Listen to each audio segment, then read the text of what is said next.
2010. I am at the house of Debbie Weaver, interviewing her mother, Anne Leikach. My name is Dustin Morris. I'm here with Jasmine Stanley and Rachel Rose. This is interview 2.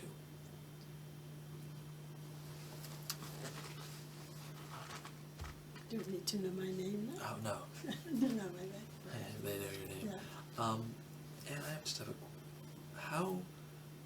just to start off, how old were you when you first started noticing the influence of Nazi Germany in Poland? Well, actually, I was just 16 years old when the war broke out, and it didn't take long. The German army was, advancing very, very fast. Because the opposition, the Polish army, was not prepared and didn't even expect such a power to attack Poland. And they were coming not just for Poland, they were going through our city was not really very close to the borders of Germany, but they advanced from very quickly, very rapidly, with flying this. I actually was living, I saw the way they attacked, the advancing of the first tanks. I remember it was a Sunday morning, and it was so quiet, and suddenly we heard such a motorized cars and tanks advancing through to the city. It was sort of very frightening, but everybody, it was a military time. We had the light, the windows were covered, so no lights would be, because that was the law at that time, at wartime, that there should be no lights and to the streets, so we couldn't go out. We were scared to go out. In Poland, there was laws for wartime? Well, no, this was just because we anticipated the war. It was a lot of written in the papers and in the radios, because Hitler was advancing. He started his occupying Czechoslovakia and Austria. So he made a pact of non-aggression with Stalin, so that he secured that Russia would not come fight against him. So he made peace with Stalin, with the Soviet Union. So he secured that side of Poland, that we would not have any problems. And that's why he was so free to just advance. The Polish army was no match for this motorized army that he was ready to. And of course, and it didn't take long, and it was in days. They were just coming in, and right away, so the Jewish population was, if somebody was going to a store or to a shul, most of the Jewish people were wearing, the religious ones were wearing beards and wearing hats. So they just get one, and they sort of, frighten them, act very, very scary, so that they put such a scare on the people that nobody wanted to get out of it. Everybody was hiding in locked doors and locked windows, but eventually, you can only be locked up for so long, so eventually people would go out, and then we would see some cruelties. They would just pour gasoline, and a Jew was walking, pour gasoline, they throw a match at that, and they could see that, and a human being was in flame. It was just starting so inhumanly that it gave it. My daughter just got in. Let's just continue. What was it like for you said you were 16? I was 16. And my birthday was August the 11th, and the war broke out September the 1st. Wow. What was it like for a 16-year-old to see such atrocities? It was very scary. Of course, we were at home. We felt with my parents. They were, trying to. They wouldn't let us be exposed. They were sort of very protective. So we were staying home at a certain time. that needed to be out. My father would go. My mother wouldn't let him go by himself. She would go with him. So if she would walk with him, then he had a better chance to get to a store.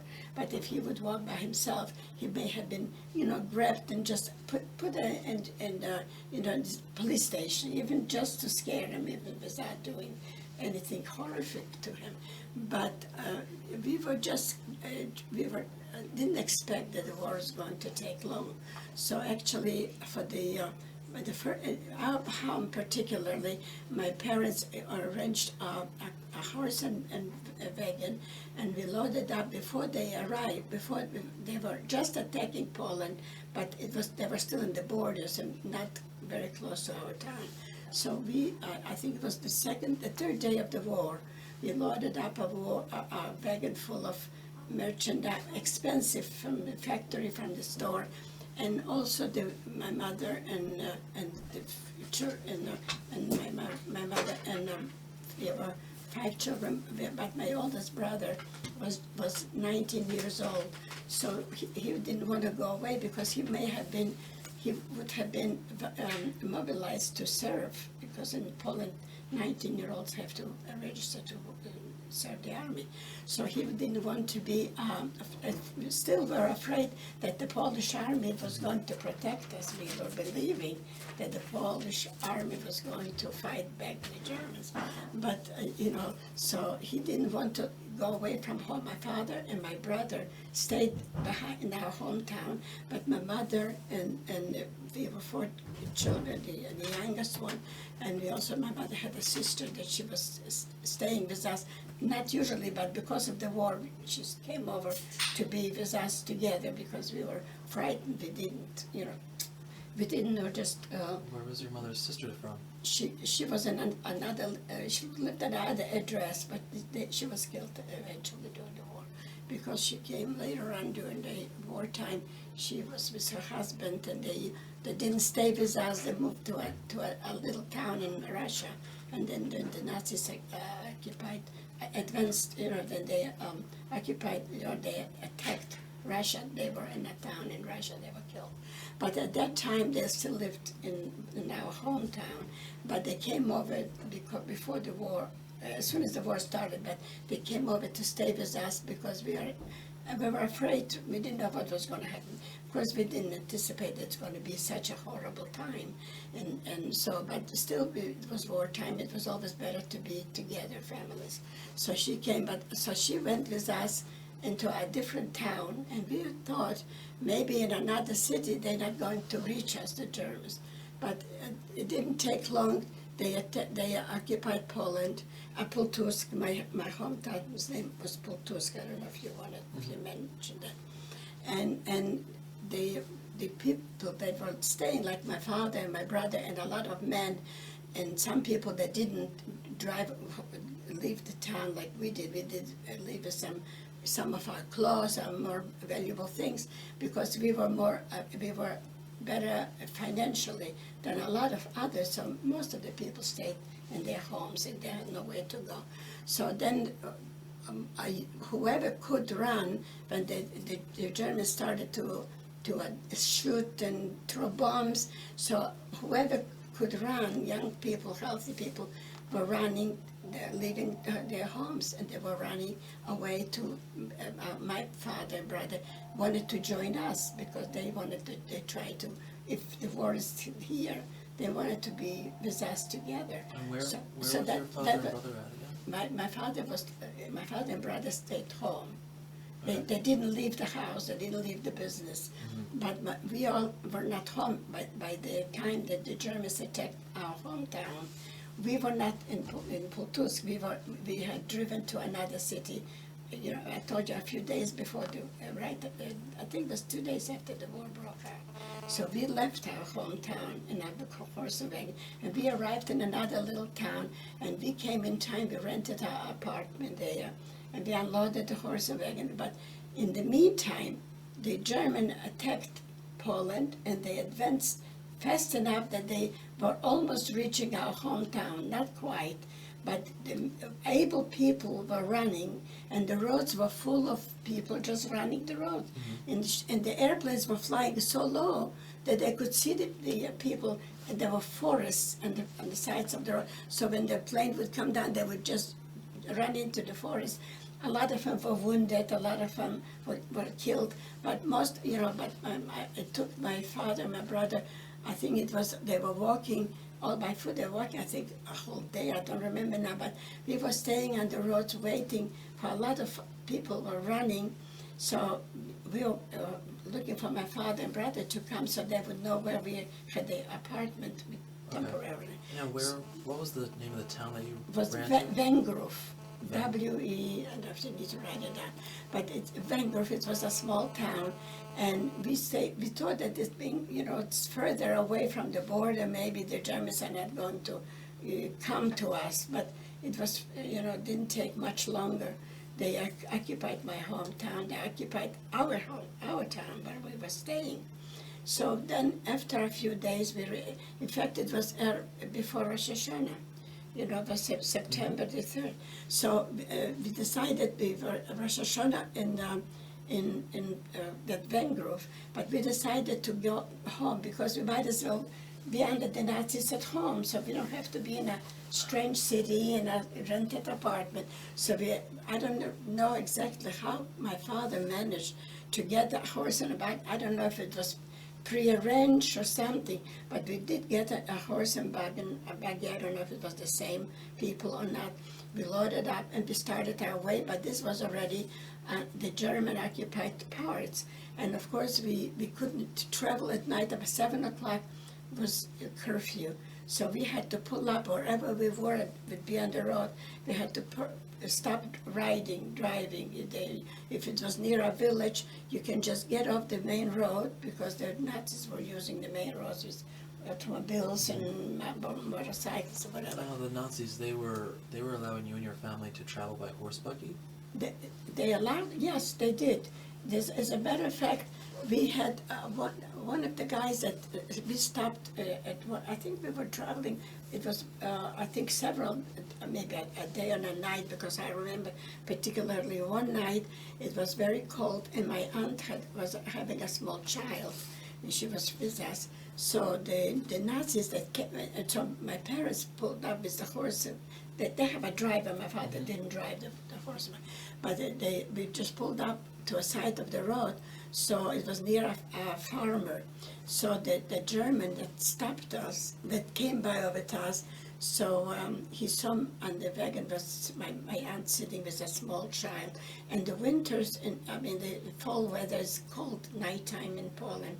So he had some, he had a mercy. He felt very bad that a young child, so he went into the farmer, and he gave an order to the farmer to allow my aunt with the child to go and stay there through the night.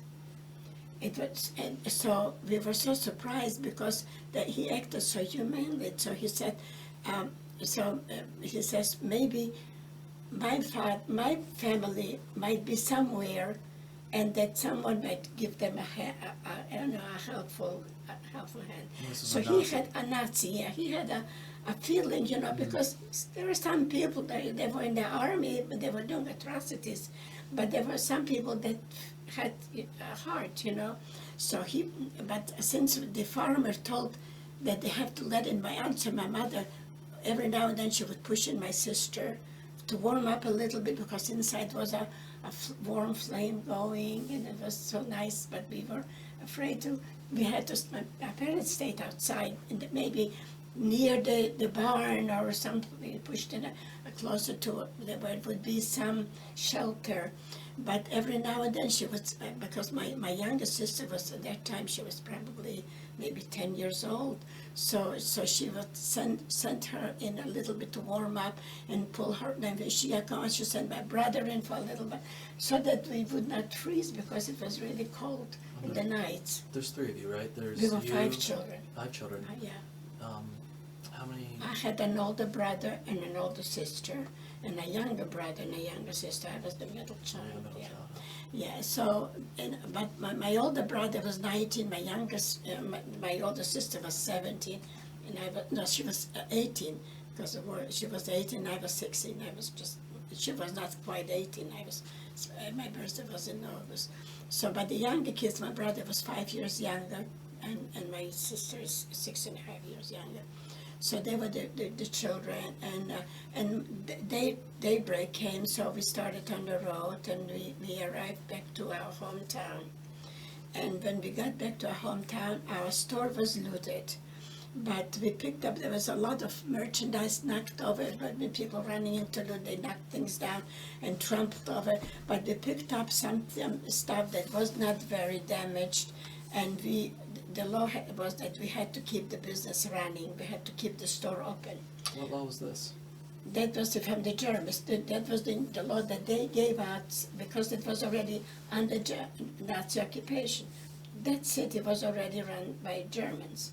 So they issued announcements, In Poland they have, first of all, they put, people don't have radios, most people. We happen to have a radio in our store, but most people don't have radios, and not everybody reads the newspaper. But they had, on main streets, they had big places that you put announcements on. You glue, like in big cities you see sometimes. Like a community board. Right, yeah. But it's a big round thing that and all around it has and different news. That's how you would share information. That's how you hear information. And if something's news happens, so the old news, it's covered in the new news. So the Nazis would utilize so that. They also send out leaflets with news, to maybe to the storekeepers. I don't know exactly how it was, but I know that we had to keep the store open, and we didn't have to stay a long day, even if it was just a few hours. So the store would be ours, but if we would not open it for business, then they would take it. They would just requisite it. They would assume it's not no owners there. So I don't know. They would probably just shut the door and like it. I don't know. But we were running it, and our home was not looted. Our home, we had the apartment that we lived.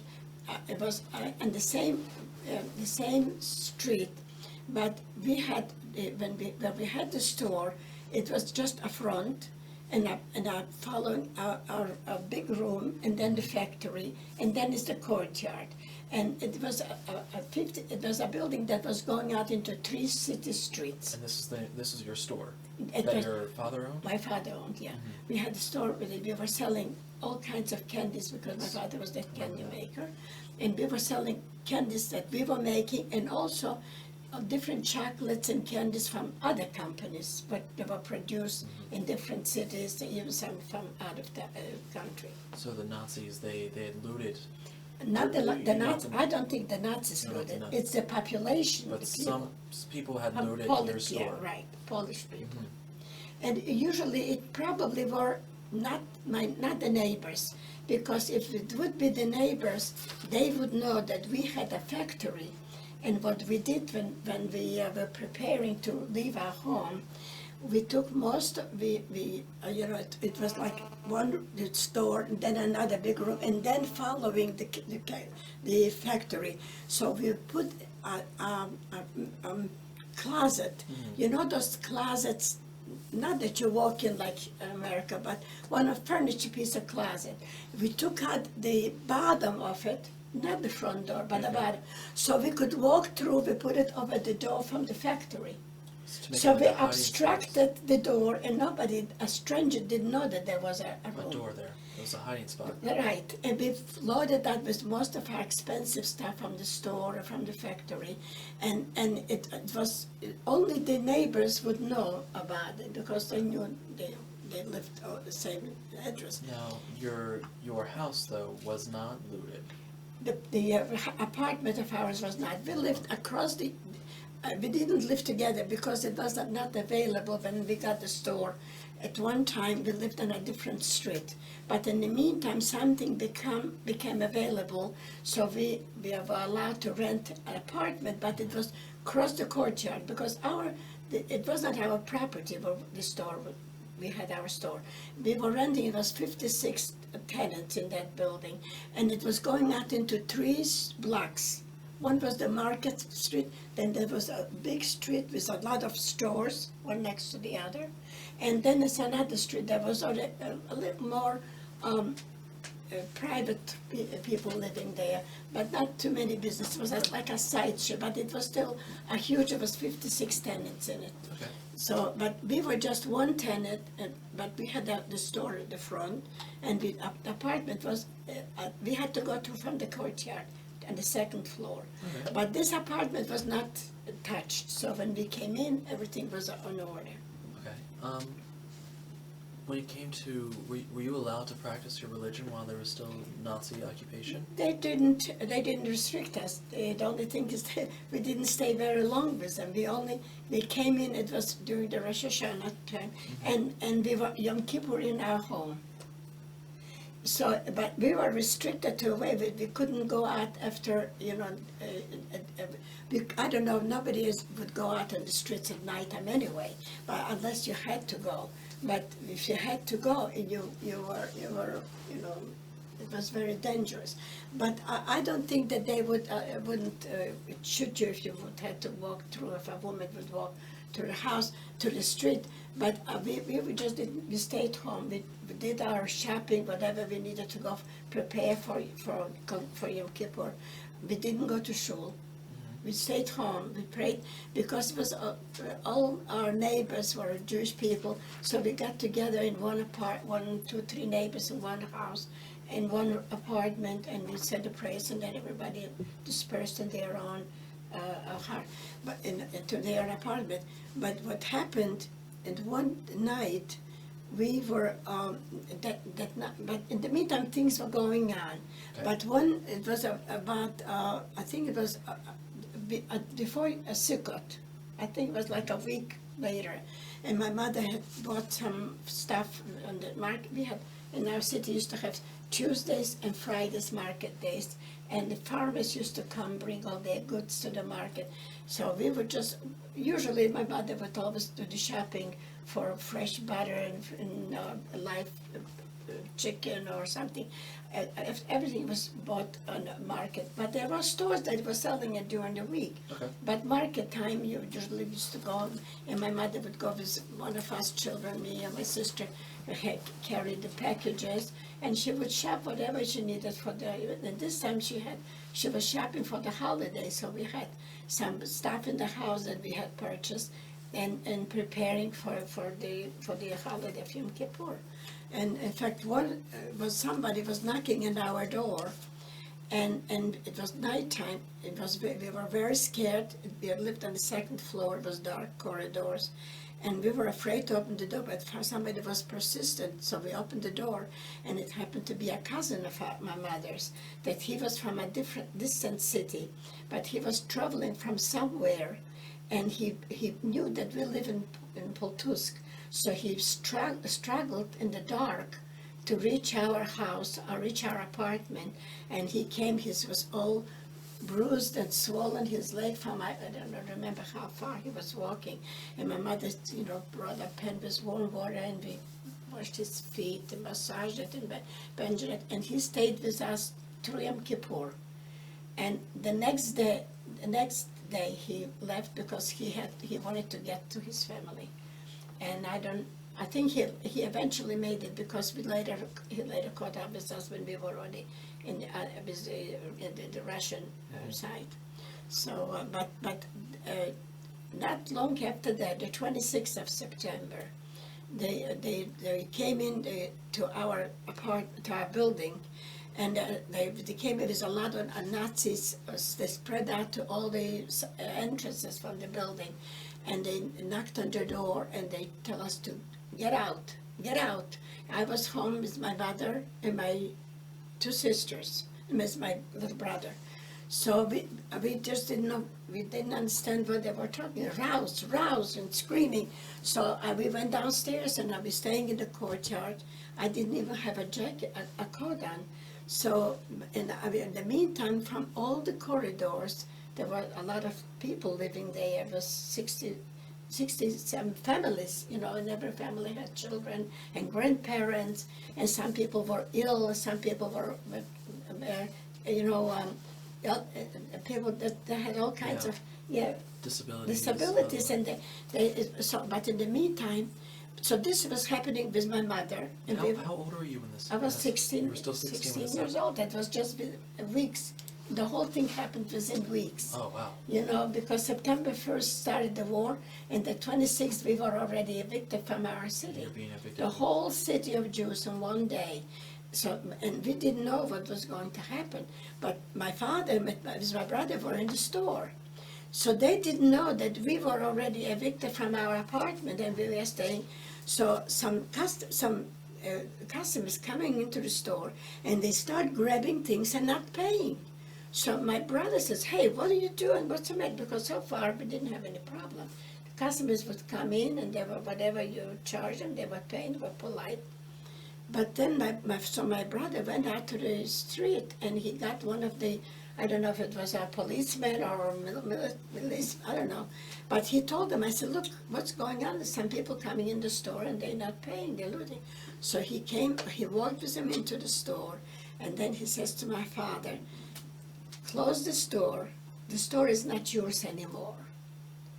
So, and somebody came, and there was somebody in the store from my neighbors, and they say, all the people are being evicted in your backyard.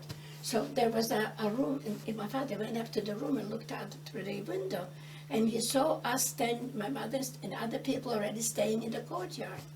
So he closed the door, but he got through the back door, because they had the back door into the courtyard.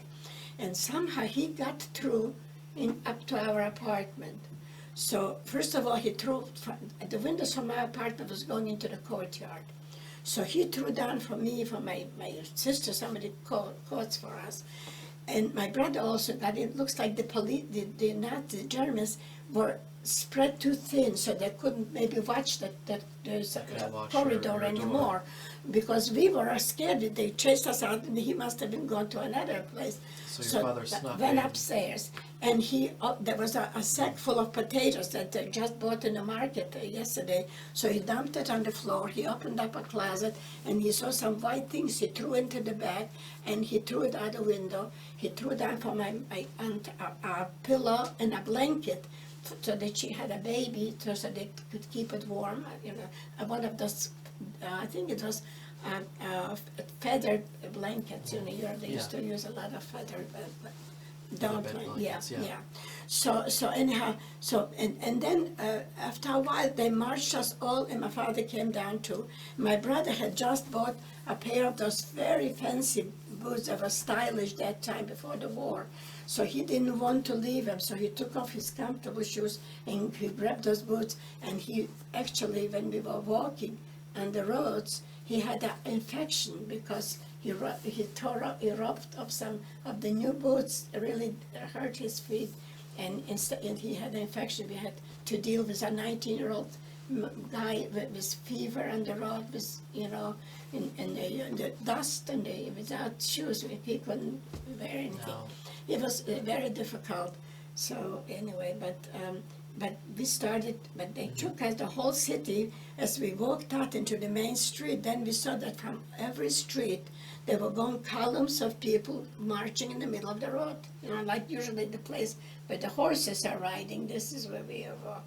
And they walked us to the outskirts of the city. Was a park. Our city was a very nice town, had two parks. So this park was on the outskirts near the bridge that was leading over a main river out of the city. So they chased us, they put us all into that park on the grass, and they were ordered to stay here.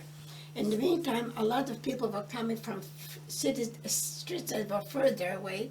It took them long. It took a whole day for these people to be filling that park.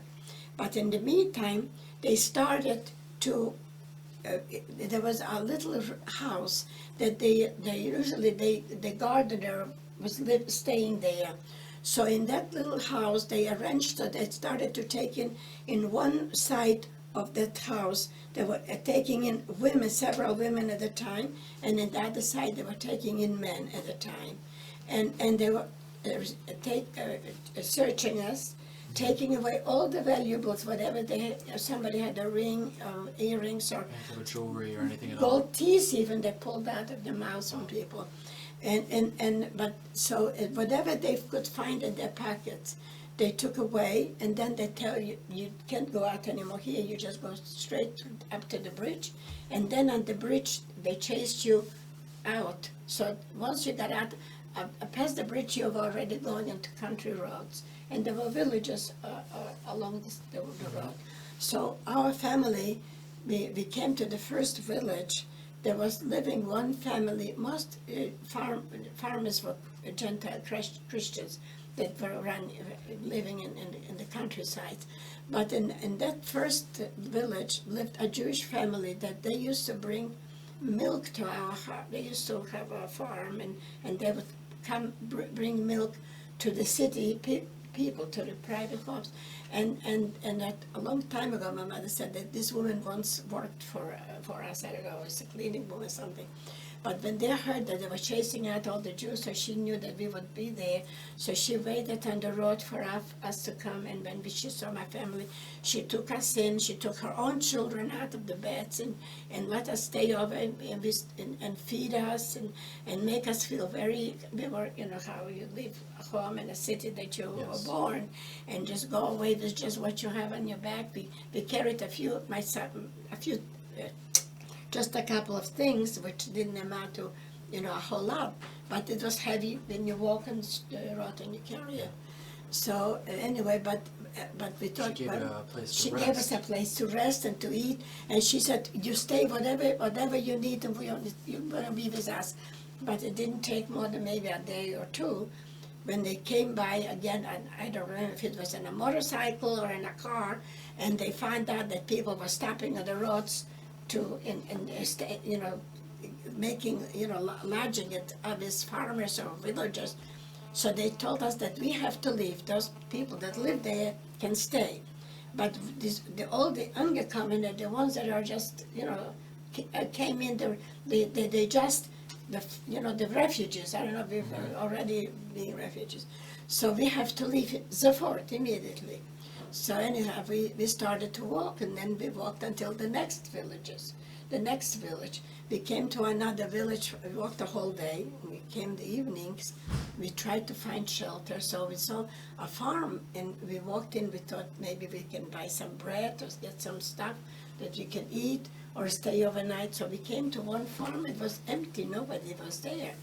So we were looking for food. It looks like it was all cleaned, everything they took away, but they moved to the city.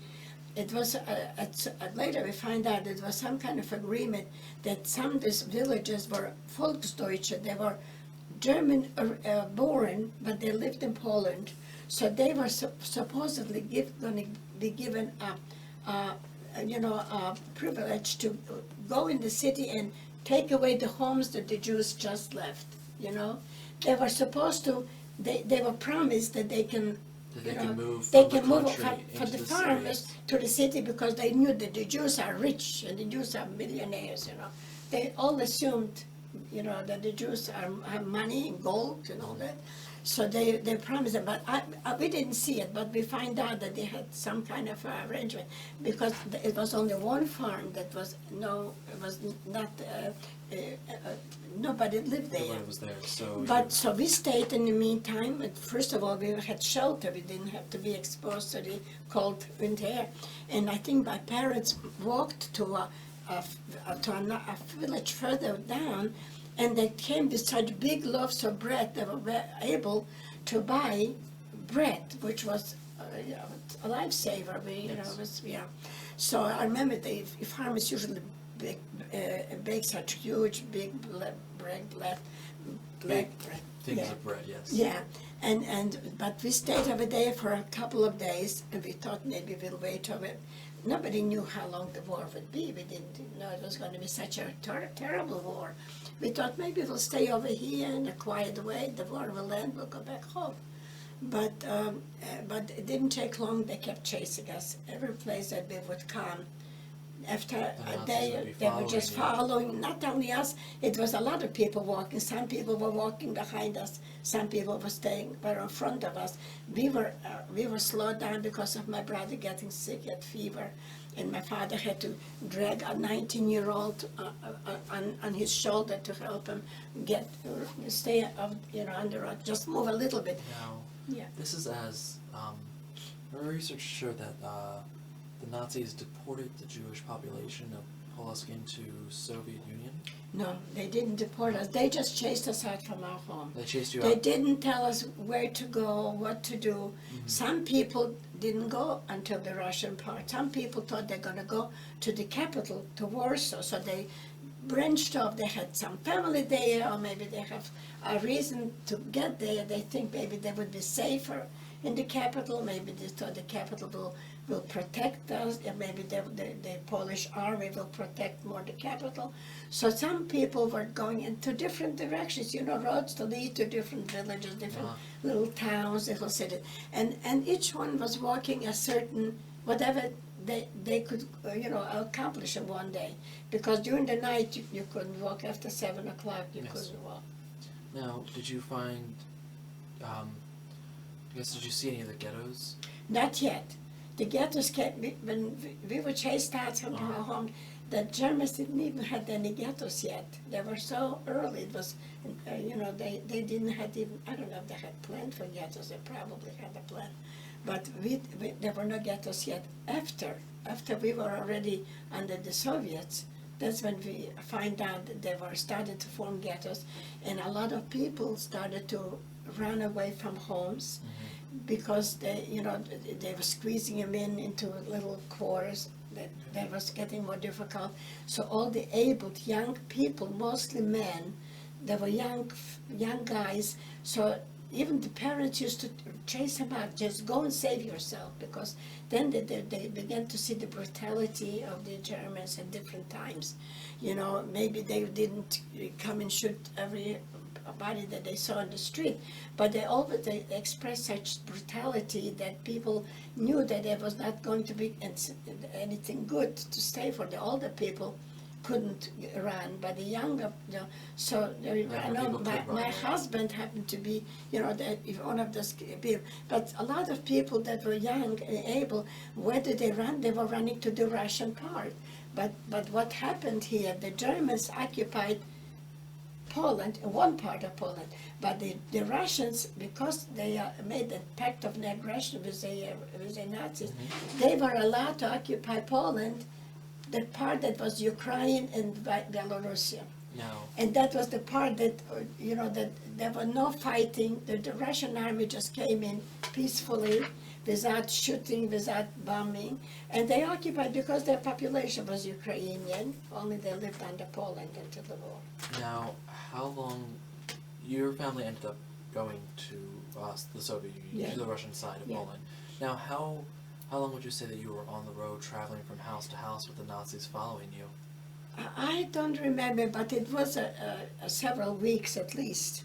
Yeah, at least several weeks. And there was no place that you could stay for more than a day or two, because wherever we would, and it's not a huge distance, but it was quite a distance to come. Walk. Yeah, for just walking. And at one point, my father saw a farmer was cutting down forest in the forest wood. So he begged them, would you come and take my son to the nearest village or farm or city because he's sick. So he promised them he was going to go home and unload that wood and he's going to come back. And he did come. My father asked him he's going to pay whatever he's going to. He did come, and he took us until, I don't remember if it was to his village or to the next village. But then he just loaded us off, and we were, on our own again. But that was not far from the part that Russia had occupied. So I remember it came to one place that was a bridge, and one side of the bridge was the German guard, and he chased us out into the bridge, and on the other side, we passed the bridge. When we came to the other side of the bridge, there was staying a Russian patrol, and they said, come to us in Russian. Come to us. We're not Germans. Idите do nas, my nie Niemcy, in Russian. He talked to us. So they didn't give us any assistance, but they were not cruel, they were mean, they were pleasant, and I don't remember, I think they told us where we could go to find shelter, and usually the shelter was in schools or in places like this that that was no school that time, in some churches, some synagogues, wherever there was a open area, a closed area that we would be able to find, shelter to go. What did you do after you found yourself in Russia? Well, from this first day, we actually didn't stay long in it. I think we stayed over 1 day or so. We came to the big city, which was Białystok, and that was a main city it was under Poland. It was a big industrial Polish city. City in Poland, but this was in the Ukraine. So the Russians occupied that, and they were running like the Soviet Union was in charge of everything then. The stores, didn't have much, but they still had the stores had products, because in Poland all the stores were always full of merchandise. But this time it took a little while, but all the merchandise was sold out and they couldn't replenish it, so it began to be like in the Soviet Union. But when the Soviets were very, they bought everything, they were not used to see stores open with merchandise brimming, because they didn't see this under the Soviet regime, the communist regime. So they bought everything. I remember one man in the market, he bought a talus. He was going to make a dress from that. He didn't know what it was. Anything that was merchandise was that he could buy to send it to his wife, to Russia. He would just send packages to the family. Okay, so you found yourself in the Russian Soviet Union occupied Poland territory, and you went to Białystok. What did you do for the? Well, we actually got an apartment. We were of the early people that we arrived there, because we were being chased out from, not every city was being chased out. People were not chased from other cities, but only from our city. Maybe there were others too, I don't know, I'm not aware of that. But the people, we were staying on a floor in a school, and it was very, dirty to go out to the outhouses were in the courtyards. There was no toiletry and stuff, no water running. So to go in the apartment that you were living in, right? In our apartment wasn't either. Oh, in your apartment? No, they didn't. We had to go to bring in water to the house. Now, of course, later on they brought it in, but no outhouses either. I was in Poland a couple of years ago. Of course, there is the place where it was the outhouse was 10 cars parked, with a different technology brought in. Yeah, but it was in 39, and I don't think in America was that also the same, not quite what it is now, but it was more progress than it was there. But anyway, so we were staying in sleeping in a floor in school, and my brother was with a sore foot, bandaged foot. So it was Saturday, so my father went to shul. And when he came to shul, some Jewish people came over to ask him, because they see a stranger. They, usually every congregation knows they are people, but they see a stranger, they came. And it was wartime, so everybody wants to see if they can be of help. So he started to talk to my father, if they can do him some help, if they can help.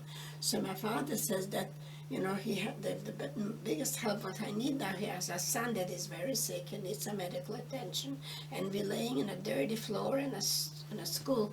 So what he did, his wife came right over the next day, I think on a Sunday, and she took him into her house and put him in a bed in her bedroom, and she got doctors and nurses and to heal his foot, and then she was helpful.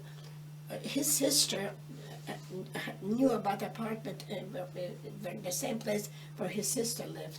There was an apartment available. It was just one room with a little kitchen in an alcove, but that was private. So we rented that, and that was the biggest help that we, the biggest thing.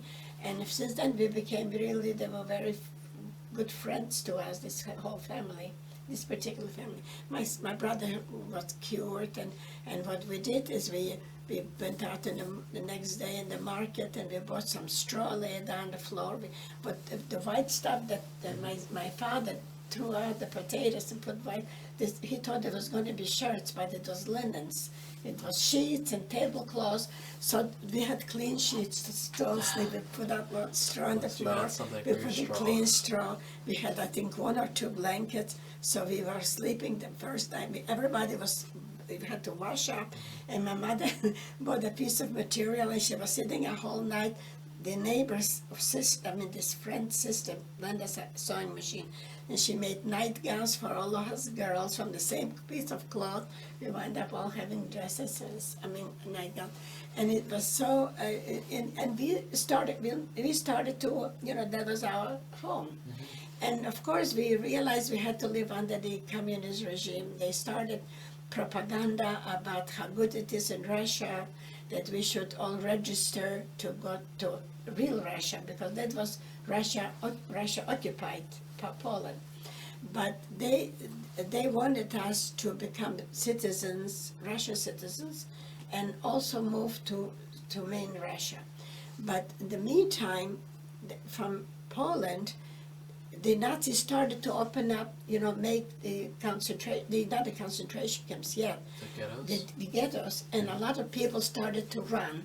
So it was beginning to be an influx of a lot of people in the streets, and people couldn't get even apartments. We were lucky we had an apartment. So all the families that we had from different little towns, if there was coming into Bialystok, I don't know, but somehow we all had communication.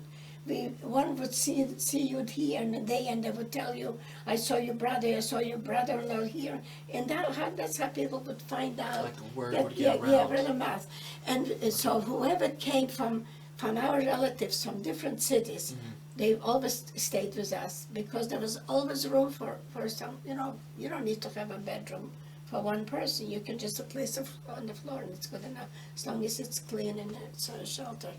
So, but the registration was beginning to get very, they're beginning to catch people, yes, young men walking on the street. They would take you, and they would force you to go to Russia. But so my brother had a job somewhere, so my mother walked him, because she didn't know if she would walk with him, they wouldn't grab him. But if he would be a single guy, they would, grab you, and they would send you off to Russia. Russians would just grab you right off the streets. Out of the street. They wouldn't kill you, they wouldn't hurt you, but they just wanted you to go. They give you a job someplace in central and middle of Russia. So, because they needed labor, they didn't, the communist regime was, people were working, and they never had anything, so they needed labor.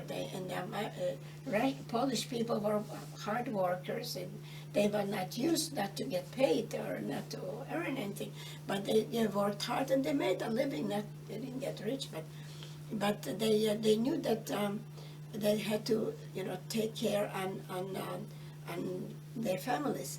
But the thing is that after you need to but we started even to make candies in Bialystok. Not very elaborate, but just from poppy and sugar cane, we make candies. So your father would make something, because we saw them, other people were selling it on the street, so we felt we could probably do that much, So, but because we had to make a living, but there was not, you couldn't get too much merchandise after a while, because, the stores couldn't replenish whatever they sold off. But every now and then they would bring something into one store. They opened up, and people would stay in the line. That's how you got anything. If you find out that they were delivering during the day something to this location. So people started right away to stay in the line. The store was still locked, and there was nothing that you knew what was going to be opened for. But people stay in a line, and they would stay a whole night in that line, and until the morning they opened up. Sometimes they would give you boots, sometimes they give you shoes, sometimes they give you bread, sometimes, It was just you all never random. knew. You never knew what you were Random, gonna yeah, pick whatever up. they delivered, everything was good to get. No Okay. matter what they were selling, you buy it. Because if you couldn't use it for yourself, you could go on the market and sell it. Sell it, Yeah, okay. because everything was sellable, you know. Now, were you able to go to school at all? While you were- No, there was no time, and the reason, we learned Russian, actually. We bought one of these, I don't remember if my younger kids were going, I think my sister and brother. I don't think, we stayed over there probably maybe close to a year.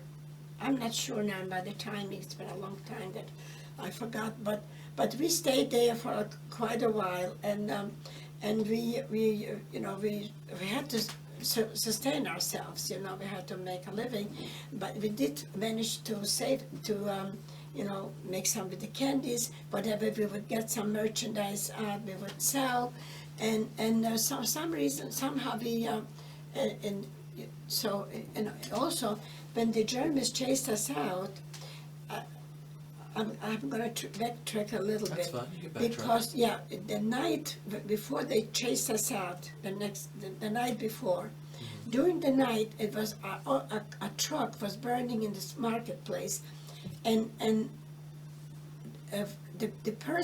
from people from our building that shared a wall with us, also a door, but it was a locked door. Their windows were going out to the market, and they saw a car burning in the middle of the night, so they were afraid that the wind might blow the sparks into our side of the street. So they knocked on the door, and they quietly told my parents that there is a fire out in the marketplace, which was, right out on the front of our building. Right for your house. So my mother gave each of the children on a little string, a little sack with some money in here. And I know I had a little bit, my sister, and my mother was hiding someplace on her. They took away some, but when they took me in to test, to research me, I was wearing a sweater that I made myself, had a lot of buttons, so I was opening and closing and opening the buttons. In the meantime, they changed the soldiers, they changed the guard. So the guy the German thought that I was already being searched, so he didn't bother to search me here in my front. So I had some money here. You were able to hide the money. I was able, because he thought that I was already searched, so he So you tricked him to think So that we you did, were... and I think my mother had also someplace hidden that they didn't quite find it. So we had a little bit of money, and that was saved us a lot on the road that we were able to buy, because we had to pay with Polish money. So, but when we came to Białystok, that person that saved us, helped us, not saved, but helped us, he was a leather manufacturer, leather, sheets of leather, what you make shoes from. Belts and... So he was telling my father told him, you have some money, what can be invested in, because under the Russians, money doesn't have much value. So he told us to buy some leather, and we did. We put the sheets under the sort of bench that we had in our. So every time we would take out a piece of a piece of leather into the market, and the shoemakers, they needed to fix shoes. They were repairing shoes. In Europe, you don't buy shoes ready. Then you have them ready made. I mean, you have to make them. And then you have to repair it, to go to the shoemaker, they needed leather. So we used to every time take a piece of leather from underneath and we sell it. But in the meantime, we were not, getting rich, but we were able to sustain ourselves. But we were thinking, well, we are not on the street, we are fine, and we have a shelter at home. But they conducted our registration, that because there was so many people coming in from Poland running, that they were afraid for diseases to start, So they wanted, everybody had to be registered. And they encouraged you, they used to send in, people to convince us how good it is in Russia. But we already knew, because some people that went voluntarily to Russia were smuggling back here and telling us that that was not the communism that they were sitting in jail for. You know, there was a lot of communists in Poland. They were believing in the communist regime. It was a good ideal. It's a great ideal, but it wasn't in life the way it's in Karl Marx wrote it. Yes. The way Karl Marx wrote it, I don't know if you kids read about Karl Marx, Yes. but it did. So, Right, so Karl Marx it was, does yeah, it was a very good theory. The only thing is that it's not possible to conduct, to live Yes. it. Yeah, not, So yeah. people would come back from So Russia. people from come and communist told us Russia, how horrible it's over there, so we Uh-huh. didn't want to register, we didn't want to become citizens. So anyway, so in one night, they knew where everybody lived, in the middle of the night. They knocked, and it was, I think, 1 or 2 o'clock, 1 o'clock in the morning. By this time, they told us, take all you have, all your valuables, everything, your documents and everything, and you go down, and there was waiting for us. I don't know if can't remember if it was a vehicle or a truck or something, and took us down to the train station, and loaded us out, it was in the middle of the night, and loaded us up Now, into was this tent with in the Jews Yellowstone. and non-Jews? Only well, they knew it was only Jews that were Were in running, Real yeah. Pakistan. Gentiles didn't run, they didn't have no reason, because the Germans were not persecuting the Polish. But the Russians, they did not. And they did not, they just, not because they wanted to do like the Germans, chased us out without caring for us. They wanted us because they were afraid that people are not, they're going to start getting, all kinds of illnesses. Uh-huh. Yeah, because the sanitary conditions that most people live, not us, we had our own apartment, but there was still a lot of people living and sleeping on the floors in churches and in synagogues and in schools floors. So they were afraid that people were going to get cholera and all kinds of problems. Some type of epidemic. Like break out. epidemic. So they wanted, that's why they conducted the registration, and they wanted people to know, and they knew where everybody was living. So they decided if we didn't want to go willingly, so we do, unwillingly. And they took us out in the middle of the night and loaded us up on the train. And by morning, when daylight came up, they locked the doors and the train started to roll. And that's how we got into Russia. This way, they took us into Russia, and they had the whole train. They would just pass through, but they gave us food. Every place that we stopped, in little towns, somewhere in between nowhere, they would bring up a big kettle with cooked food. It was nourishing food cut, and we all had some dishes that we ladled out for every person. And we ate until the next place that we were there. And as we were, the train was going, they would just drop off in certain places a group of people. We were dropped off in the place, it was Vologotskaya Oblast. It's not quite, what is the place that they sent in Russia? I can't think of the word right now. Anyway, yeah, it'll come to me for a little bit later. But they dropped off, in the place that they dropped us off was nothing but snow and forests. You mean Siberia? Yeah, Siberia. But that was not quite Siberia. We were not far from Leningrad. Okay. There was a small, it's a small, like Vashikotska Ostrova, it's a small place that for just a few Russian people lived there. They were also probably people that committed some crime that they were sent to live here, That's how the Russian regime was.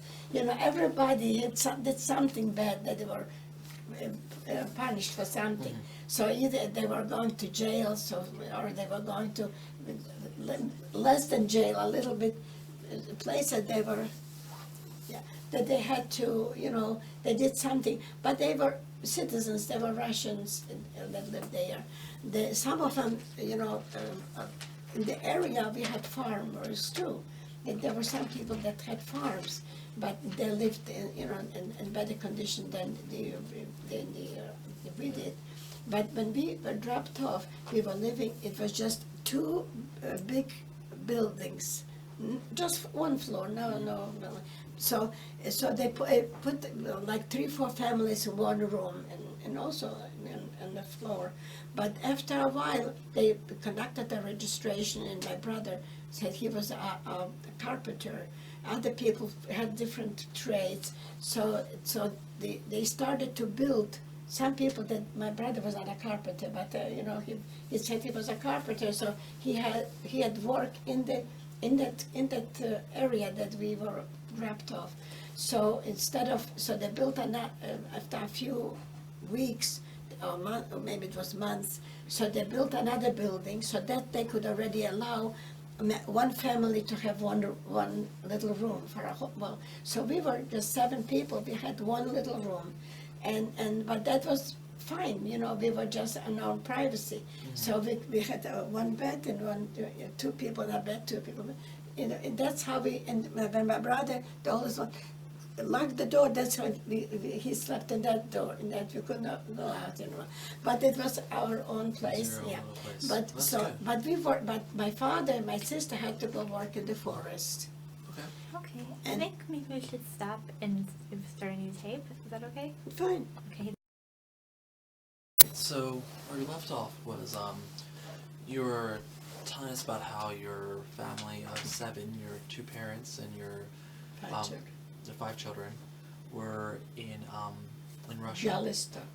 Or no, they were Oh, in Russia. we were in Russia now, right? And what was the town again? It was not a town, it was just a settlement that actually just a very few Russian people lived there, very few. And they just dropped us off, and we were, it was nothing but forests, and we were supposed to make a living in here. We just had to work, in Russia, they assign you to do certain jobs, especially since we did not choose to become Russian citizens. So they just forced us out of Bialystok because, they were, I don't know what their reasoning was, but there were too many people They there. were looking for Russian citizens. So you they said. wanted us to become Russian citizens. They gave us the choice to become Russian, but we did not choose to be that. So they sent us in the middle of the night, they took us and set us there. But here, we were forced to work. Some people that, like my father, he was a candy maker, so of course they're not going to send him to make candies, they send him to work in the forest. And to work in the forest was the physical hardest work, and the lowest pay. They used to work, and my sister, my older sister, was also assigned to the forest, and I was, at that time, my parents registered us. I don't know why they did this, but my mother and my father told them that I was 2 years younger. So I was that time, under 16, they couldn't force you to go work in the forest. So she changed the ages from my older sister, but she was anyway forced to go to the forest because she was older than the 16-year limit, even though my mother made them younger. I don't know, I was not aware of that why, but I reasoned it out after the war because I found out we didn't have any documents when the Germans chased us out. We didn't have any birth certificates. When the Germans chased you out of home, yeah. We did not have any documents because they didn't give us a chance to get any. We just roused and that's it. We grabbed the coat and we were out. But when we got to this place, they must have conducted a registration of some people, what kind of trade they have, in order to know if they can use that trade to build this facility, that area, because we had to build our own place, So they picked some people that had an idea in building, so they sent them, they worked on building in our own place. They lived home and they worked as carpenters or plumbers or whatever trade they could do to work in the local place. And my father and my sister did not have a trade that they could use in this area, so they sent them to work in the forest. And that was the prime industry for this place, because there were a lot of forests and they were just chopping down trees. And there was a little river going through, and these trees that were chopping down, they were stacking them along this little river's banks. and that was put it in layers during the winter period. So it was a lot of snow. My father and my sister used to live in the morning with, just a sandwich or whatever. They had food to take along. And they used to work with lit up torches, in the forest to send away wild animals were living in those forests. Oh, so you use the torches not for light, but For the getting animals to keep them away. away. And then they chose a little area that they would work that day.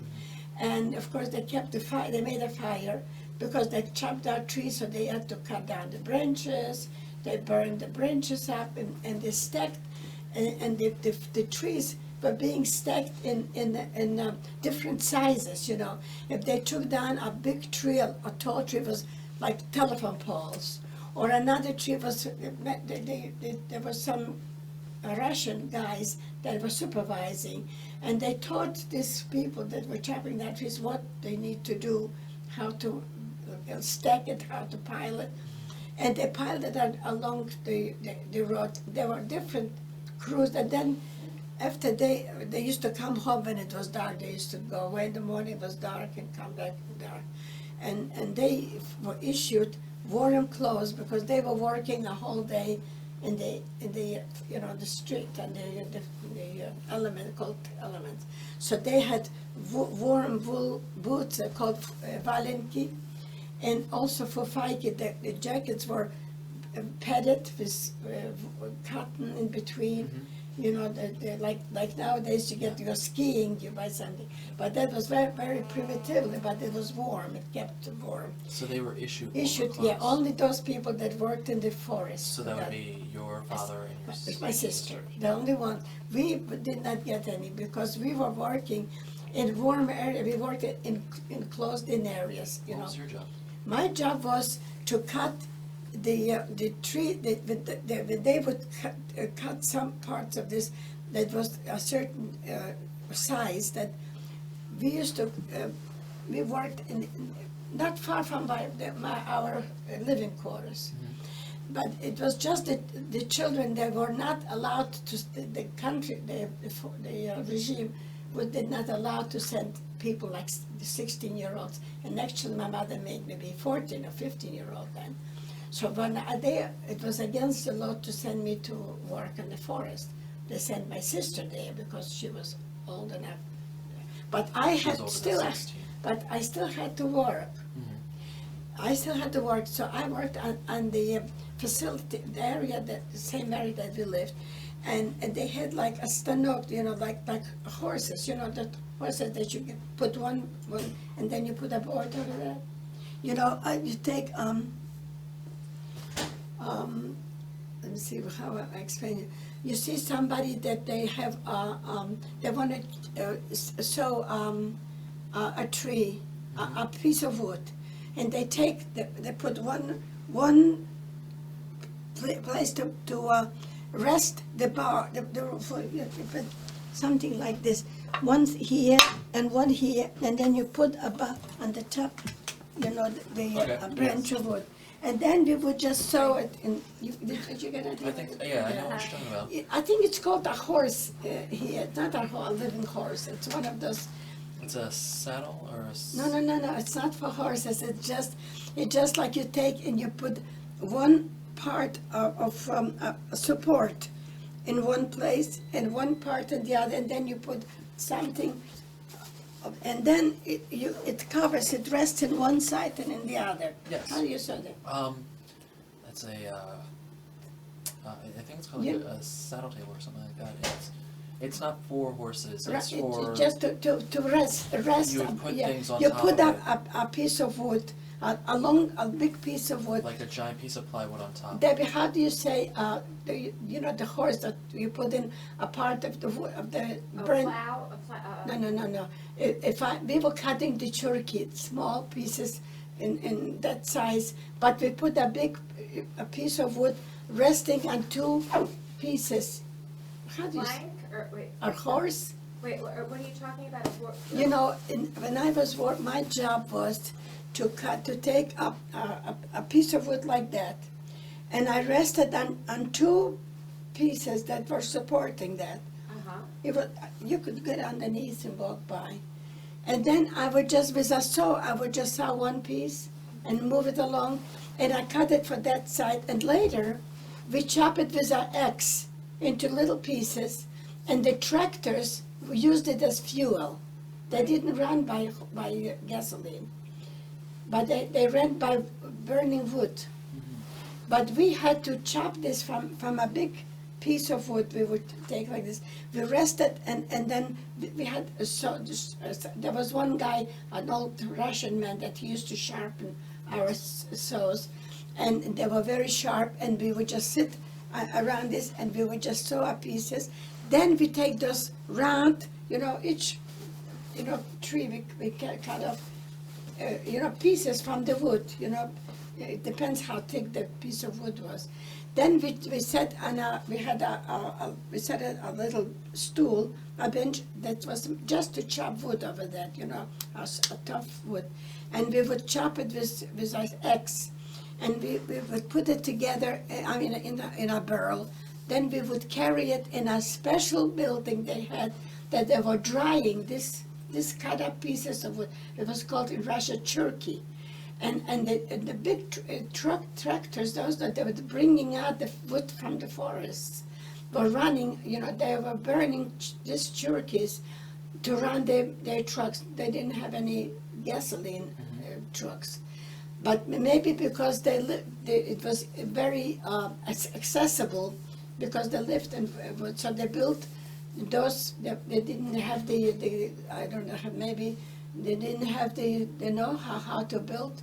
Maybe it couldn't be that they probably knew how to run through cars, but it was more economical to run this. But this had to be dry, because when we were chopping this, it was still fresh wood, but that wouldn't burn. It had to be in a certain special building that was drying this. Maybe it was the temperature was so there. Your job was to create a type of fuel for the. Yeah, because and that was not hard labor.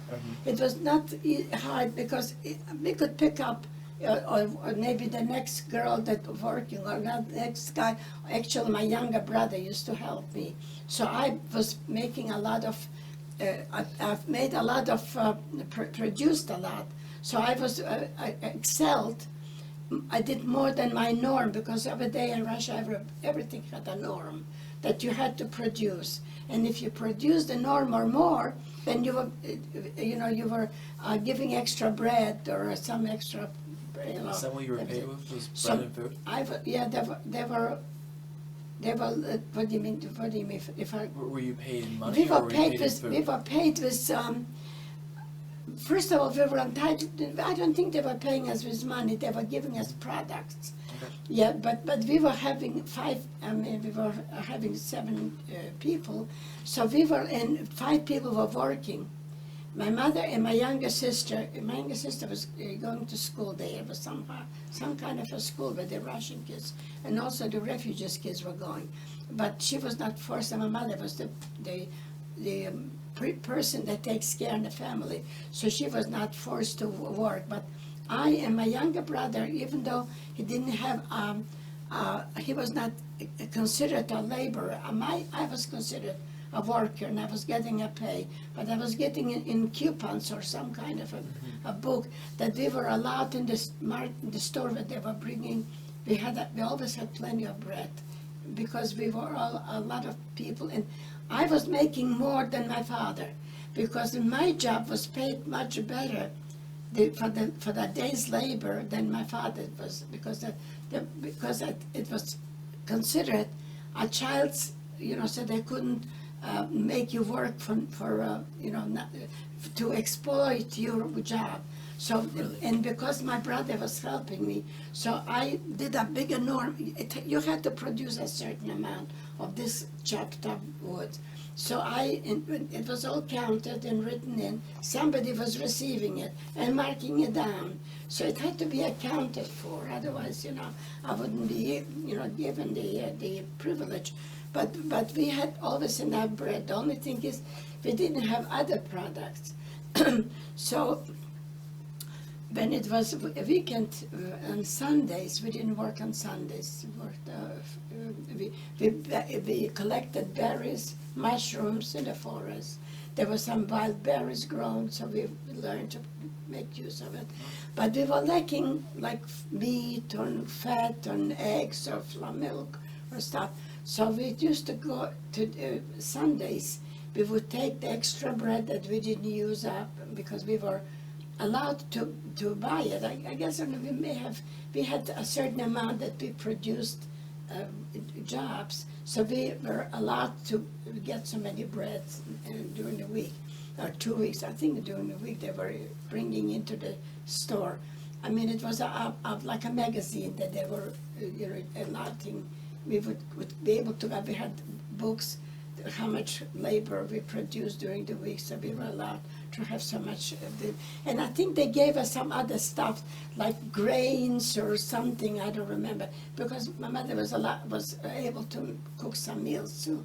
But we lived there for a good, from 30, it was, I would say, from 1940 until 41, when the Germans attacked Russia. So we lived there for about a year or so, something like that. Let's go back for a little bit then. Yeah. Did you have an education while you were? No, but I did not have any. My younger sister, the younger sister, she was the only one that was going to school, and they didn't have any schooling for older children, because it was a very primitive location that we were dropped off. It wasn't like in a town or not even a village. Okay. We formed our own community. They had a social hall there that we would get together sometimes. Who ran the social hall? That was from the government. Was it the Russians? Yeah, the Russians. Yeah, they gave us the food. They gave us the living area, the living quarters. We didn't pay for anything, because we were not like paid workers. We were working to sustain ourselves and to produce something, just to ease our own life, because whatever we made, we were not paid, and we didn't pay for anything. Everything was we had to earn a certain status, not a status, but if you were working, you had a lot of people in family working, you had more, you were allowed to get more products, and you utilize that either for yourself or you too. What we did, we used to go to the farmers, and we exchanged with the nearby farmers. With them. Yeah. So the farmers that were working on the fields didn't have bread. So we brought them the bread, and they gave us they killed a cow or something, so they would give us some fresh meat. Or they would give us some butter or some eggs or some something in exchange. So we didn't deal with money. We just dealt with products or potatoes. Mm-hmm. We carried all our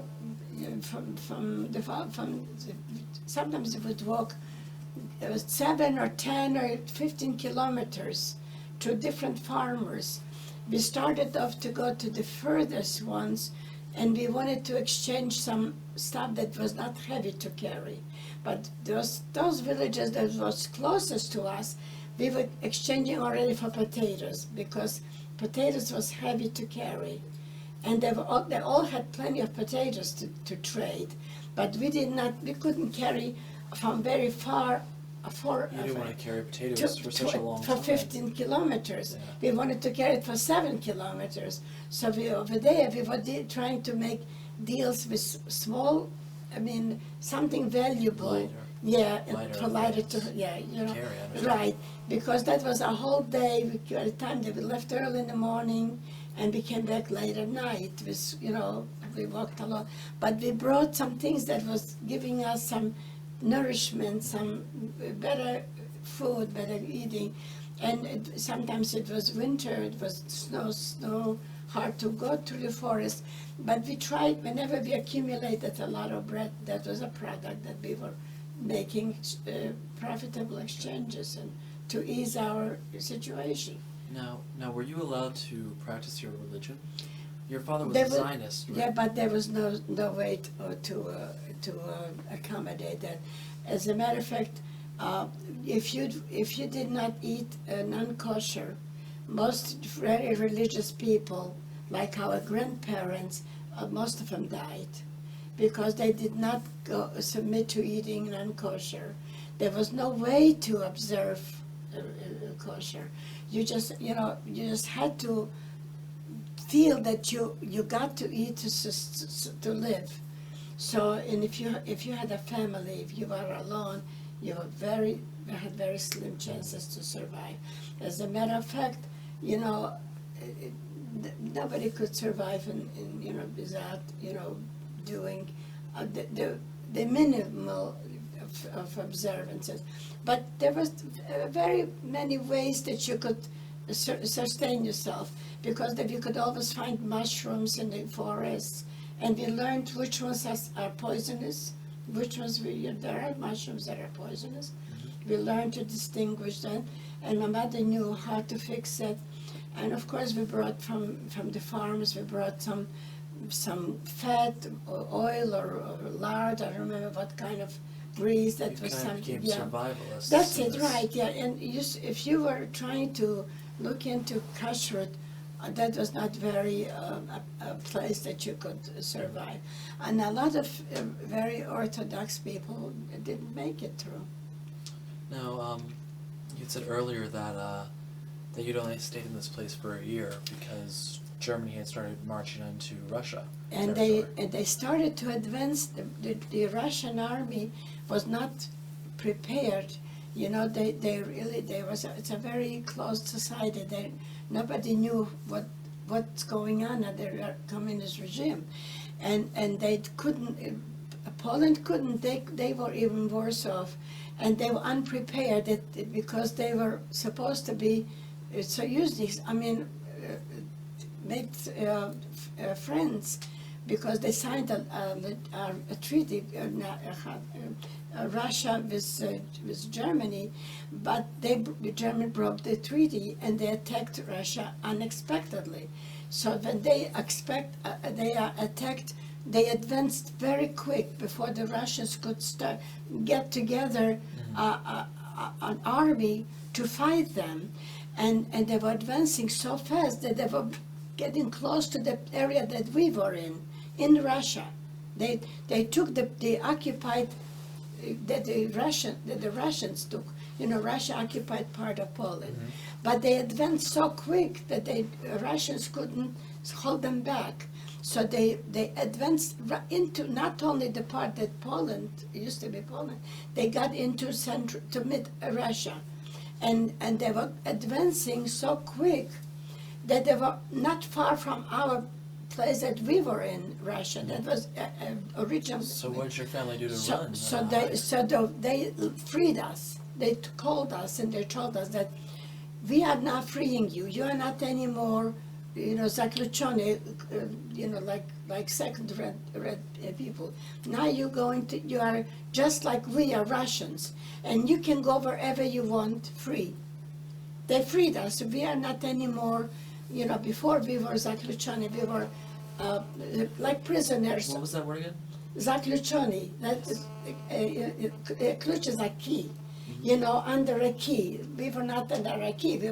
We could run away, but there was no way to run because it was nothing but snow and forest. Yeah, my understanding is that you guys are in the middle of nowhere. Right. The only way they said that this forest go all the way to Moscow. And you can just go, even if you go. There was the train too. The train didn't come through here very often, and not very close to us, because from the train they brought us with trucks somewhere. They brought us into place, and then different groups were dropped off in different locations from that same train, but because they all wind up into places that were in the middle of nowhere, there was nowhere to go. Maybe the local people knew some, we saw villages, but those villagers lived also in a very isolated place.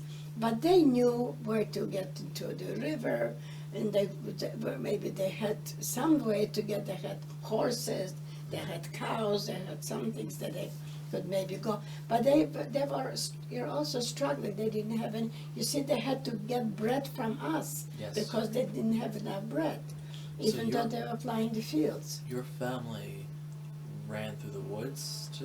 We walked through the woods. Yeah, we could walk. Nobody didn't stop us. It was not like there was a border or something. There was no Yes, yeah. border. It was just you walked. You can go for miles and miles and nothing but snow. And you find these farmers. And you go through the farmers. They were very hospitable. You come in, they greet you. They give you to drink warm, milk. They had plenty of milk. They give you something to eat, they just took out of the oven some warm, stuff. They were sharing with you, but at the same time, they didn't have bread. So they were willing to trade, because they had a surplus of that, Yes. They had their own cow. Even though they had to work for the government, but they allowed to have probably a cow or maybe some calf. So they had a lot of milk, but what they're going to do with it? They can't carry it to the market. Maybe they carry, but that was just like a better exchange. Yeah, it wasn't just us; it was everybody in our area was doing the same thing. But not everybody had 5 people, grown-ups, healthy. We were young, healthy, strong people. No. So we were able to go far further and carry bigger loads, and so that's why they were sort of having more products. So where did your family go next after you So- left this right, small abandoned So forest they village? told us that we can go wherever we want, we are free. And they told us that the Germans are coming, they have attacked us, and we are freeing you, you can stay here, and we're gonna treat you just like our own Russian citizens. But if you wanna go, you're free to go. So we choose to, instead of, here we were in cold weather, we choose to go into warm weather. So we went to Uzbekistan, and we couldn't live in a big city like Tashkent, which is the capital of Uzbekistan, but we could live in the area around Tashkent.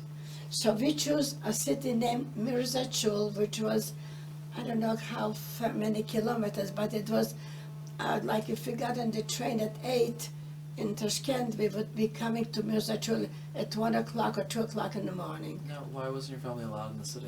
That was the law. Was it no. The law from the Russian government. They freed us, but we cannot go to live in Moscow. We cannot live in Tashkent. We cannot live in big cities, but we can go. They wanted to. The big cities always get overpopulated. Everybody draws to the big city. So because even though they gave you freedom and it citizenship was as still- Russians, they but still didn't no, allow you but in these did not cities. no citizenship. We didn't become citizens. No We were just freed, that we can go anywhere, but we were still no citizens. Okay. We didn't want to become citizens, and we settled in in another town, past Tashkent, Mirzachul, and over there they didn't give us any help. We had to find our own way of where to live. So first we were, I don't remember now where we lived first, and we lived in some kind of a room place. But they told us that, and we were trying to go on the market, do something, but we did. So they told us that if you go to a kolkhoz, which is us, you know what a kolkhoz is? No, I don't. Is a like a kibbutz. Everybody works for the good of the government, Okay. and the government will feed you. So they said that a certain kolkhoz, the name Kaganovich, which was a general Kaganovich, and he was a very big patriot, so they named a kolkhoz after him.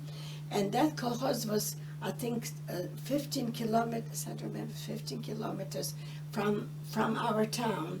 And they said that if you go there and you work, they pay you after the week is gone, they pay you with flour. And flour, you can make bread, you can cook milk, noodles, or whatever. So they said, and if you are a family with 5 workers, you're gonna make a lot of, You'll have a lot of produce flour. a lot of, then you'll get, what we were supposed to do is pick cotton. They were growing cotton in that farm, in that village farm.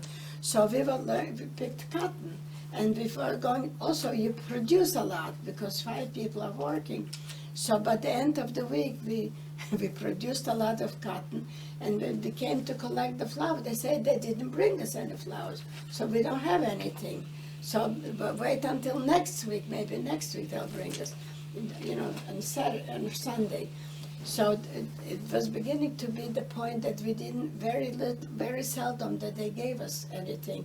So everybody we had to again try to support our own self. What we did, first of all, they allowed us to have a little garden around our house. They gave us a house, They gave to you a live house? in. Yeah, it was 2 big rooms, very big rooms, and I don't remember. We brought in. Where did we get some beds? We had some iron beds, a couple of beds. We brought it in. We carried it on our shoulder, or maybe it was over there in this place. But we had to. We had. Well, you had a garden in your backyard. We had to just put the put in seeds in our garden, and it was the difficult thing it was a big job to bring in water to that place, because the farmers that were passing through our place, every house had some irrigation.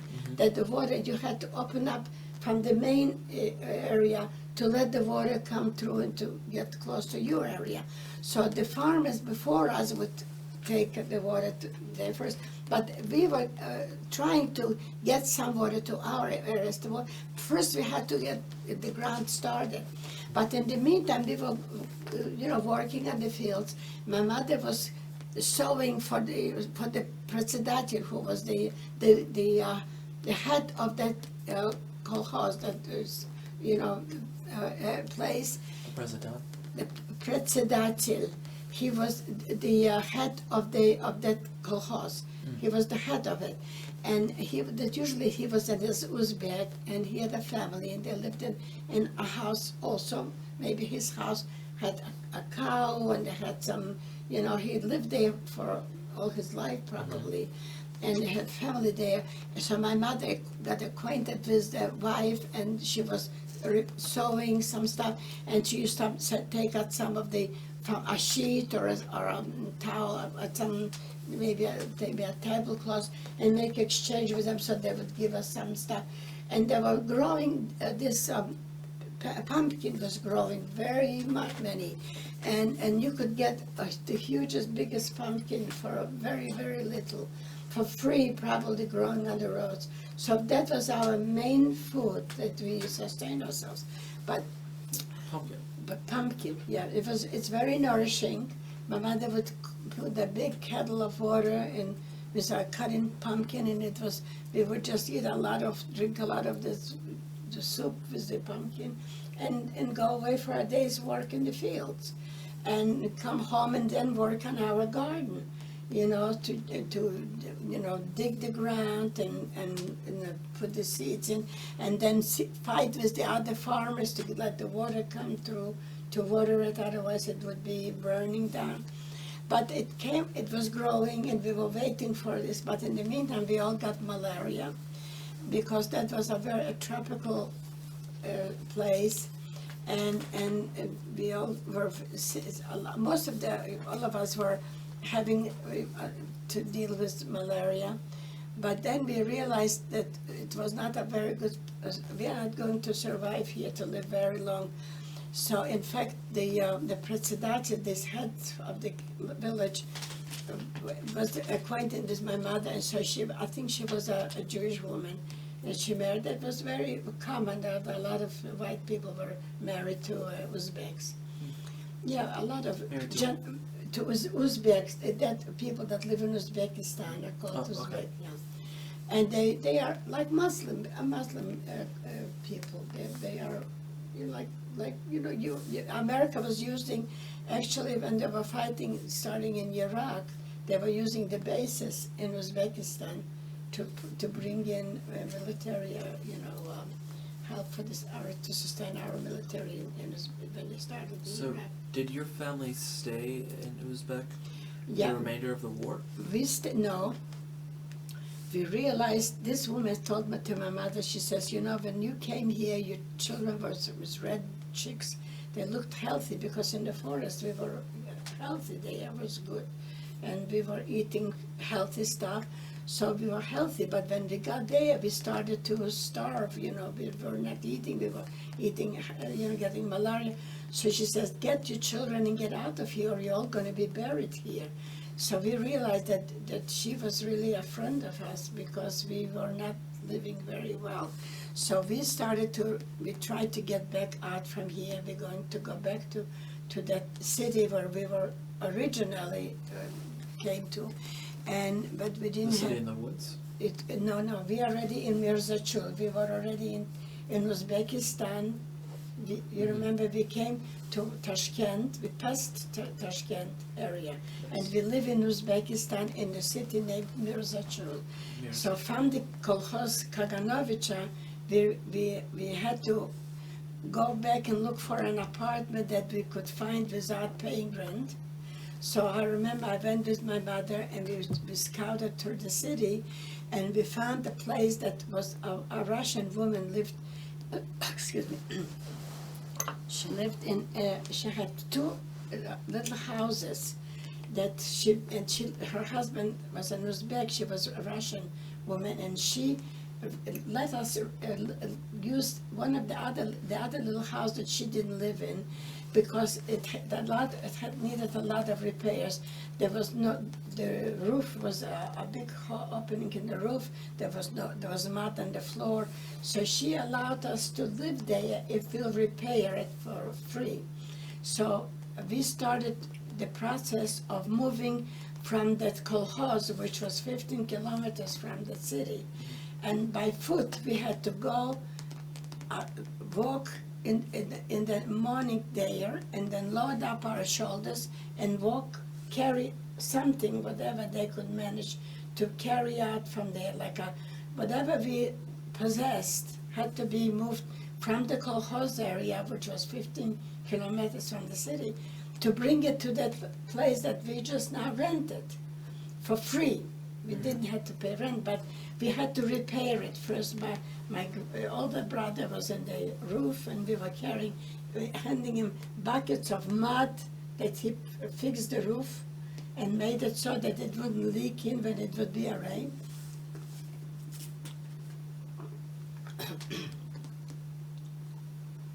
Excuse me. Oh no, it's all right. And then, when we fixed up the place, we had one person had to stay overnight here to watch it, that nobody else doesn't come into it. It is ours. And then walk to the farm, to the kolkhoz, to that communal place.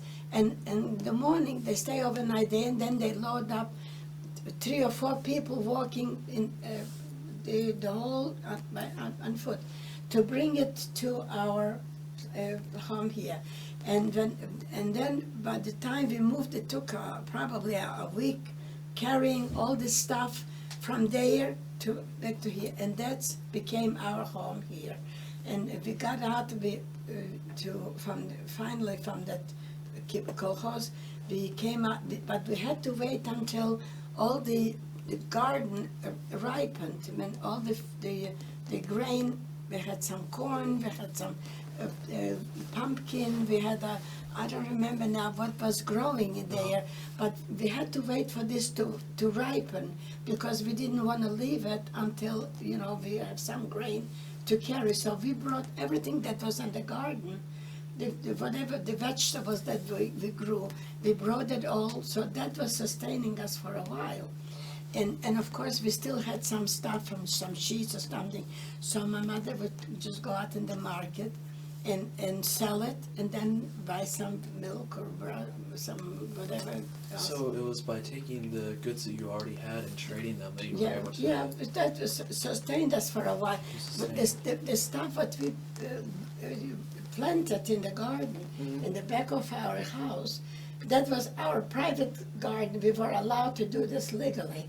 But we didn't want to leave until all this ripened, and we could, pick up all the grains that were ripe, and the corn and the vegetables. I don't remember what kind of vegetable, but we were growing quite a bit of stuff because we were the nights we worked. The moonlight we were working in the field, on our own private field, and we brought it in here. So that was holding us for a while. But in the meantime, we got sick, and first my oldest brother and my younger sister had pneumonia, and then me and my father and my older sister were sick with typhus. And in one day we were here at my younger brother with my father and one buggy with a shark that's a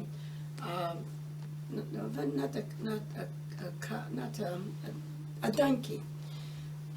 A donkey was carrying on a little my brother, my younger brother, and my father, and me and my older sister on another donkey with a little cart to a hospital that was for communicable diseases, and that was on the outskirts of the city. And my mother didn't even know where they were taking us, but we all had contracted typhus. So they took us into this hospital, and at home was my oldest brother and my younger sister sick with pneumonia. And my mother was the only healthy person taking care of those. She was taking care of those two sick people in the house. That was a place that was just 2 rooms. And one was the kitchen area, was dirt floors, but it was, we had a stove that we were burning with the branches from the corn or from whatever was growing. It was a tropical area, so whatever was growing there, we used to go out on the roads and pick up dry branches, dry sticks, whatever. We would load up and bring it and pile it up in the kitchen, so that was our fuel. Was that your fuel for the house, or like your heat? To heat and to cook on that. And We had to cook on that. Mainly to cook on that, because it wasn't very cold. It was a tropical Yeah, yes, it was tropical warm, area. yeah. So we just needed mostly to cook stuff. So you cook rice, and they used to make very good rice to cook it on the fat from the lamb. And lamb fat was very nourishing food. Now, how long did you stay in this area? In this area, we stayed until the end of the war. Yeah, but in this area, we were starving. We went all through the typhus fever, and my mother used to tend to the 2 sick people in the house, and then she would walk to find where that hospital was. And in the meantime, the people that have passed the crisis in the illness, that were first, were not allowed to see anybody until the crisis of their illness. Now, the typhus, was that spreading throughout It was, I don't know, the town? it may have been, because that's why they isolated, they kept all the people that diagnosed with typhus.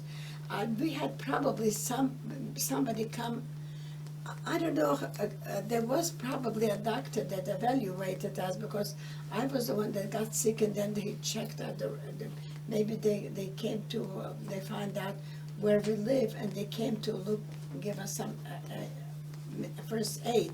So they diagnosed us with that illness, and that's when they took us to the hospital. We stayed over there until you had to, first went through a high fever period, and after that, after a certain amount of days, when your fever was normal, that's when they allowed you to go out in the waiting room where my mother could be meeting them. And my mother would always bring out something she cooked, like maybe rice with milk or something that would be warm and nourishing for the person that was able to see her. I was the last one to be able to come out, because I was having a very, very serious case of typhus fever. and I was the last one to come home. And with every one of us that got well enough to go home, my mother had one pair of shoes that we got from the Polish organization. There was Polish Poland. I mean, Poland was that time the Polish people organized a army in Soviet Union to fight the Nazis. A Polish column. They were like a rebel army almost? Yeah, it was, but not to work against the Russians. But to fight with the Russians. With the Russians. In Right. fact, it was organized in Britain, in England, and they sent help, and they sent in like clothes and shoes from Britain, or maybe it was American. I don't know if America was that time already helping. America was starting to help the British when the Germans were fighting them at that time. So the Polish had like a consulate or something that they were issuing help to Polish people. Now, Russia had a lot of people in Britain that were fighting back the Nazis. Right. So they were the ones that were sending new supplies. Sikorsky. It was Andersarmee. It was called Andersarmee, and their way was to sort of like to help the Russian army. It was in council with the Russian army to help them, give them the help, extra aid, right? Yeah. Against the German army. Right, and because that was a lot of people that were willing to help them work with the Russian army to work against the Nazis, the Germans, and so but it was in our case at that time we were all just sick. We couldn't do any help, but they issued one pair of shoes for our family. So with the same size of shoes, my mother would carry a sick person from the hospital 15 kilometers walking after I had my hair shaved. They cut off all our hair when we came into the hospital. And of course we were wrapped up, tied up our head with Why did they cut off your scarf hair? because it carried germ lice probably that carried diseases. So when we came into the hospital, they shaved off mine and my sister's hair, and I guess from the men probably too. But my sister and I were in one big room that were a lot of just, I think like 8 women, 8 beds in one room. And they would just tend to us. They gave us the medication. They put a piece of bread, black bread. We couldn't eat anything in the beginning of the illness. You didn't have an appetite to eat. But after you got better, that's when you start. They're very ravenous. You're very hungry. So the people that were getting well used to steal the piece of bread from my bed because I wasn't eating it. I was not hungry. So they would be feeling good enough to walk. They would walk by and take away my bed. Yeah, but I wasn't interested.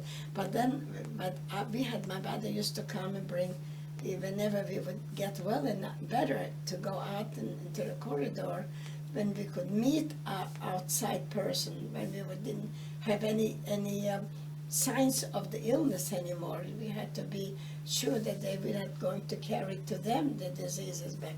So that's when my mother could bring over some food, and then after a certain amount of days of the normal temperature, and so that's when you're allowed to get out. But they didn't provide any way to get out of there.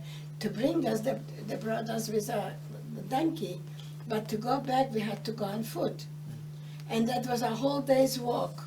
To walk because you were weak, you were lost weight, you were starving. In the hospital you didn't get, they didn't bring you up big to be healthy, and they just made you free of diseases, and that's all. So anyhow, but we got home, that's when my mother would care for them and take out something to the marketplace and bring some food and bring us back and cook. They had sugar beets, they were producing over there growing a lot of sugar beet. That was an important thing that we were growing in our garden. We brought it back. That was very nourishing, and it was tasting so delicious. I never tasted a steak here that would taste so good as that That's sugar beet. Oh my God! After that illness, you're so hungry. You have such an appetite. My mother would cook a big pot, and it stayed. And in the middle of the night, you just go down and you stuff yourself and eat it. You just enjoy it. And it brought us back to our health. So after a while, we started to feel better, and we started to feel stronger, and we started to realize that we need to start getting, the war was going on, and it was going down pretty bad, but we didn't know what was going on in Poland. We had no idea. When we lived in Russia, there was no newspapers, no radio. The radio was piped into our houses from the government, and they told us about all the accomplishments on this front, and at that, the army was succeeding here and there, and this general was doing such great things. We didn't know at all what the Germans were doing in Europe and Poland. And in the meantime, when the war started to turn, I think they got very close to Moscow. When the war turned, and that was because the German army was not like Napoleon's times. They were not prepared with warm clothes for the Russian winters, and they started to get frozen in the snows. The German soldiers that were all prepared, and the army and the soldiers, they were all frozen. They were showing. That's when the army started to lose the battles, and that's when the Russian army started to push them back, and they started to, advance back to push back the Germans, and finally it came. Of course, they're proceeding so quick that they came all the way until Moscow, until Berlin. The Russian army really, as a matter of fact, my husband was serving that time. He was serving part-time in the Polish army. They had a Polish army that was advancing. But my husband was working actually at one point with the Russian army as an interpreter, because when they started to come into German cities, they needed to have somebody that would be able to interpret. They were interrogating a lot of Germans that they arrested. So they had to have interpreters to serve them. So my husband was speaking Yiddish. I don't know how much German, but when you speak Yiddish, you can very well get around with understanding German. So he was actually serving as an interpreter in the Russian army. In the Berlin, advancing along, and when they came to Berlin, so they, of course, eventually, the war. We came along. We had a different route than my husband. My husband was coming to Berlin, but we were still in Uzbekistan when the war ended. And then I bring you back until the time that how we got out of there. When the war ended, we were in Mirzachul. First, we started before the war ended. We started to make. We saw that the people on the marketplace were selling candies. So we realized that there must be a way to produce candies, and we're candy makers. But my father said, "But you cannot get so many products that you need to produce candies." But then we find out that in Tashkent, they were factories, candy makers, they were making candies. So my oldest brother went to one of the candy makers, and they were buying from them candies. We bought from them a few kilos of candies, and we were riding on the train a whole night, and brought them to Mirzachul, and we were selling them on the market. And we made a profit on that. But we figured, well, we should be able to make candies ourselves. But he made acquaintances with one of the candy makers, and he told them what he's using. Instead of, to make candies, you need to have a syrup, which is not as sweet as sugar. sugar itself is too sweet to produce candies. You have to use another material to make it less sweet in order to make a product, to produce a product, to make a product that will make candies, that will make hard candies, like you get, the hard candies. Yeah, it comes with a syrup. The syrup adds it. So, but in Russia you couldn't get syrup, so they were using sour salt. But that's what they use in making, borscht. You make sour with sour salt. So my brother find that, but you only had to find out how much to use of sour salt. But he find out a way to get the sour salt, and we bought a pound of sugar. We only had enough money to buy either a pound of flour and make a meal, or a pound of sugar and try out to make candies. We all made a vote, and we decided to buy a pound of sugar. And we tried out a pound of sugar, and we made candies, and we went out on the market, and we sold it, and we had enough money to buy 2 pounds of sugar. Because you sell a little candy for a ruble, and you can make it cost like a tenth of a penny. So you made already for 2 pounds of sugar, and plus a meal for dinner. And we started to do it, but it was illegal. So they started, the military, the soldiers, the government there, started to recognize that we are staying on the market with a little jar and a little spoon and selling candies for a ruble. So they started to chase us out, and it was getting to the point where we were it was scary. It was, one time they chased my little brother. He didn't want to run home, so he was running around in the city, in the little town, to divert that guy, that he almost had a heart attack. So we decided we have to do something, and my oldest brother we find out who is working in the Treasury Department, the tax department from the Russian government. And he made scheduled a meeting with somebody that worked there, that was in charge.